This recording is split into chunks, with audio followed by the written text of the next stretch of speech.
If you have ever been in a reading slump, then you know how difficult it is to get out. But I'm hoping that this episode gives you some tips and tricks to escape that reading slump that you might be in. Listener discretion is advised. This podcast contains mature content intended for adult audiences only. Hello and welcome to our season 1 finale. I cannot believe that we are here. I'm Alesia, and I am the host of this podcast. I just want to say thank you so much for listening to this show, for being part of this journey with me. I had been wanting to do this podcast for years, and I'm so happy that I was able to finally do it. I don't know if you know this, but I am a podcast host and a producer. I've been podcasting since 2018 in some way, and this is actually my 5th show. So I knew I wanted to do it, but it would be a hobby because I am not making money from it. Whereas my other shows, as well as my production company, I do make money from, and that is actually my job, which is wild to say that I make money podcasting and producing podcasts for other people. So I have produced about 50 shows at this time, which is just pretty incredible that I'm able to put this content out into the world. But enough about me. Season 2 is coming, and I cannot wait for you to be part of that as well. So if you are wanting to stay tuned, please, please, please follow the podcast on your favorite podcast app, as well as subscribe on YouTube. Follow me on Instagram at WeReadSmut, and you'll get notified as soon as there are new episodes. The plan right now is that season 2 will air in July 2025. So if you're listening to this in the future, hello future, you, I will have the episodes ready for you. So you don't need to worry about this. But for those of you who are tuning in to the end of the season, I would like just a month or so break to gear up for the next one. And I'm super excited about some of these episode ideas. All right, let's get into today's topic, which is reading slumps. I have been in quite a few reading slumps in my time of reading as an adult. I started reading romance in 2021, fell in love with it. While I have had quite a few reading slumps, I don't know that I've had as many as maybe my romantasy readers. I feel like every time I turn around and see someone talking about being in a reading slump, they are a romantasy reader. And I think what that has to do with is this idea of like the romantasy has story building and there's characters you fall in love with, and it's 6 freaking books long. And then you get to the end and you're like, what do I do with myself? What do I do with my life? Where do I go from here? It's like if you had never watched Game of Thrones before and then you just binge watch all 12 seasons. I believe there's 12 seasons. You binge watch all of it and then you're like, I don't know what to watch next. Like, what do I do? So very similarly, I think that's why a lot of my romantasy friends tend to fall into these reading slumps. But a reading slump can feel like you're unmotivated to read, you're struggling to finish books, or maybe you're feeling a little overwhelmed by your TBR. Pro tip, delete your TBR if you're a mood reader. Please. If you have found yourself having thousands and thousands of books on there because an Instagram post said that it was good, and then you added it to your TBR, and the next thing you know, you've got 700, 800, 1,000 books on there, delete it. Especially as a mood reader. I am someone who's a mood reader, and at the beginning of 2025, I deleted my TBR, and I don't miss it. I've added to it since, and for whatever reason, I'm not even really following this new one either, but deleting it allowed me to kind of refresh. Also noting that books I read or was interested in reading back in 2021, 2022, those are different books than I want to read in 2025. I don't want to read those books. I'm changed the books that I want to read, the books I want to engage with, the authors that I want to engage with. And so I think that it's important that we kind of refresh and reset where and when we can. Now, Storygraph it's literally like two buttons to delete your TBR. Goodreads is a little more convoluted. So if you're looking to delete it there, I believe you have to do it one by one, which is a little frustrating. But Storygraph makes it super easy. Highly recommend. 10 out of 10 will do again, most likely. Okay. So here are some common causes to reading slumps. One is stress and burnout. Maybe you are feeling like you cannot focus, you are stressed, the world is on fire. I understand, believe me. And so you might be feeling like that has impacted your ability to enjoy reading, and that is okay. Take a deep breath. It's all right.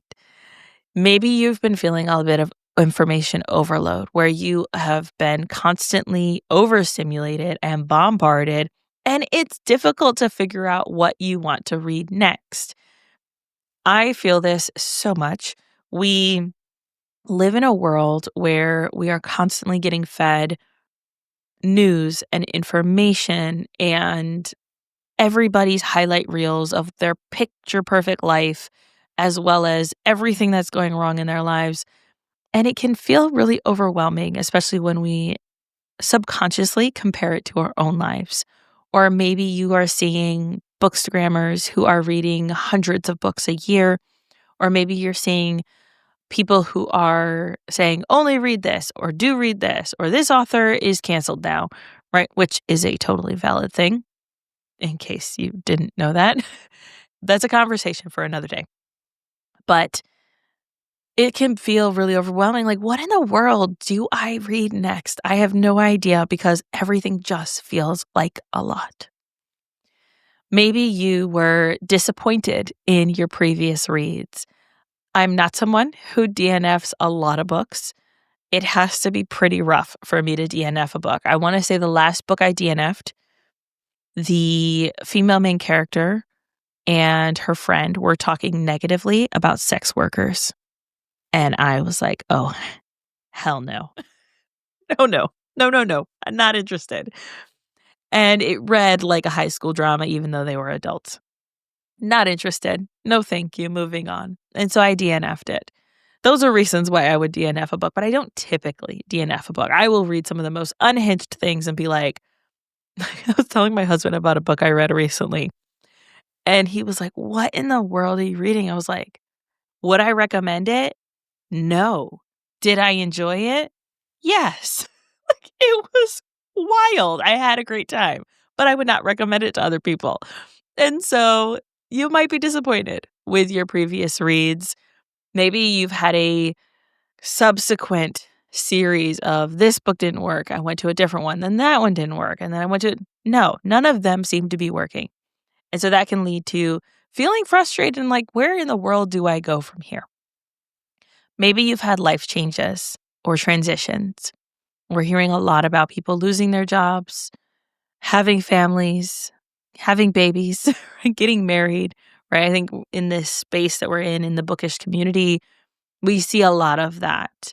And those are changes that can definitely impact your ability to read regularly. I mean, honestly, within the first 2 years of becoming a mom, I don't remember a lot of it, just a lot of, especially after my first kid, I had postpartum depression and I was not myself. And I don't know that I could have read during that time. My goal was to keep living, and that is it. And then after my second kid, it was like I'm taking care of a 3-year-old and a newborn, and I'm working. And how do I navigate this? Like everything just feels really hard, and you don't feel like yourself for that first 2 years, really. And so I could not have read like I do now in those first 2 years. Now my kids are going on, oh my goodness, it's wild, going on 11 and 8. And I have a lot more time to read because I can just say, hey, here, go play the Switch for an hour and give me some time to read. Or, hey, go read a book for an hour. Give me time to read as well. And so life transitions and changes can impact our ability to read. So here are some tips and tricks for getting out of those reading slumps. First and foremost, I want to give you the full permission to take a break from reading. If you are finding yourself feeling like, oh my goodness, I have been reading nonstop and I feel like it's a job now, take a break. If you're feeling like, and I'm finding this about ARCs, advanced reader copies, that if I have a lot of advanced reader copies to read, I feel really frustrated about that. It's almost like homework. And I don't know that in the future, and we're talking like 3 months, because I still have ARCs I need to read, but I don't know that 3 months from now I will be accepting ARCs because I want to read for fun and I want to read to enjoy. And I'm happy to promote BIPOC authors and new authors in whatever way I possibly can, sharing it, pre-ordering it, etc. But I just don't know that ARCs are going to be in my future. We'll have to see. I will revisit that, I think, in season 2 and let you guys know what I decide. But taking a short break to make it feel like reading is no longer homework, I think can be really helpful. Another tip is to set realistic expectations of your reading goals. If you are someone who has set a goal for 200 books this year and you had a big life transition, something happened that you did not expect, or you're in a reading slump, then it's okay to shift that goalpost. It's okay to say, look, this is no longer working for me. I'm going to change it. And so I want to encourage you to set a reading goal that feels sustainable for where you are now today. And you can shift it and change it if life changes in the next 6 months. That's okay too. But set realistic goals for yourself so you don't feel like you're failing at reading. Because if you're reading, you are not failing. Even if you read 1 book this year, you are still reading. And that is incredible. So you're not failing at all. So set realistic expectations for yourself. Another tip that I like to do, and this is one that I definitely hold to a lot, is changing my environment. Now, I have severe social anxiety. I can handle one-on-one conversations and small groups, but get me in a huge crowd of people and I burn out so quickly and I feel really uncomfortable. And so it is very stressful for me to be in very crowded places where I have to interact with people or people look at me like they want to interact with me. It's a little scary. So one thing I like to do is change my environment, but that doesn't look like going to a reading conference that's really big. I'm looking at you, Apolycon. And so what are some things that I can do to change my environment? If I am finding that I'm reading in my house a lot, then how can I just get out and read somewhere else? Maybe I go to a local coffee shop, or maybe I go to an indie bookstore and just walk around, feel the books, buy the books, whatever. Maybe I go to my library. Now, I have posted a few videos in my stories about my library. I have a massive library building, and it is a library and resource center. So they have like a resource area for veterans. They have events for the kids constantly, especially for those homeschool kids. Since I live in the Bible Belt, there's lots of homeschool kids. And my library has a great like little coffee shop, reading area, hallway. Like it's huge. And so I like going there and just relaxing and sitting and reading.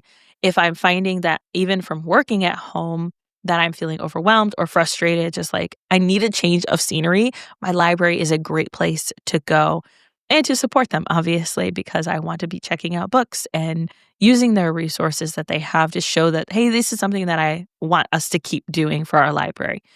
And so changing your environment can really help.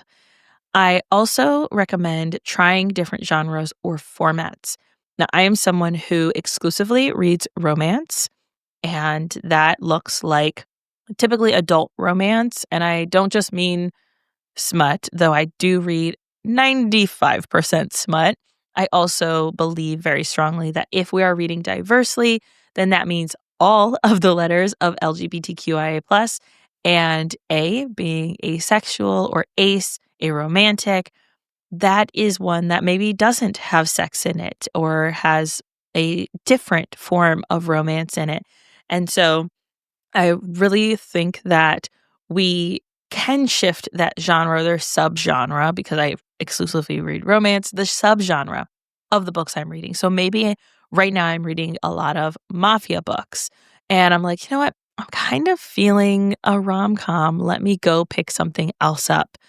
And then maybe I'm through with my rom com era because I don't tend to read a ton of those.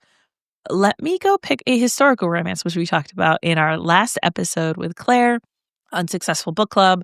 A ton of romance recommendations that are historical romances across all of the ages.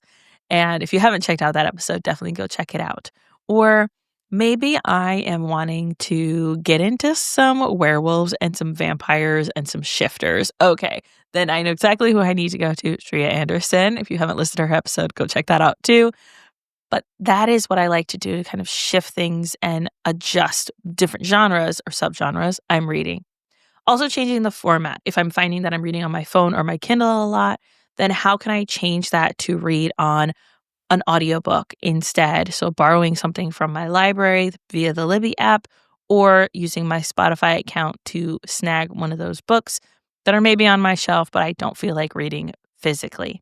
Another is to connect with other readers. If you are feeling unmotivated, then talk about books. Talk about books that you enjoyed.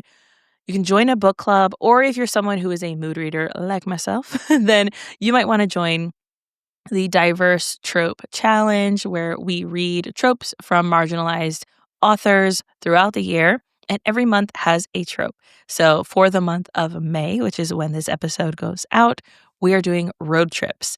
And so it just has to be a either LGBTQIA plus or a BIPOC author. And that is your book club book for the month. You get to decide. And so I like that as just like, here's a trope that we're going to do this month. Pick one book, and that's the one book you can read. And finding ways to just spice things up, to do things a little differently, but engaging with other readers can be a great way to find new books that you want to read, as well as get out of that slump that you might be feeling. I want to encourage you that you can overcome this slump if you want to. If you don't want to, that's okay too. If you just want to sit in your slump and say, look, I'm in a reading slump and I'm just going to sit in it until I'm out of it. I'm going to go do something else. I'm going to do some puzzles. I'm going to go color. I'm going to go hiking, right? Like you get to decide what that looks like for you. So I encourage you to follow yourself, follow your intuition of what feels right for you. But hopefully these tips and tricks were great for helping you if you do want to get out of that reading slump. I am so grateful that you were here for season 1. Thank you so much for listening. It is really helpful if you leave a rating and review on the podcast, whatever podcast app you're listening to. Leave a rating and review, follow the podcast, share it with a friend. That helps us grow as well as get in front of new listeners. I cannot wait to see you for season 2 in July. Thank you so much for being here. Until next time, happy reading.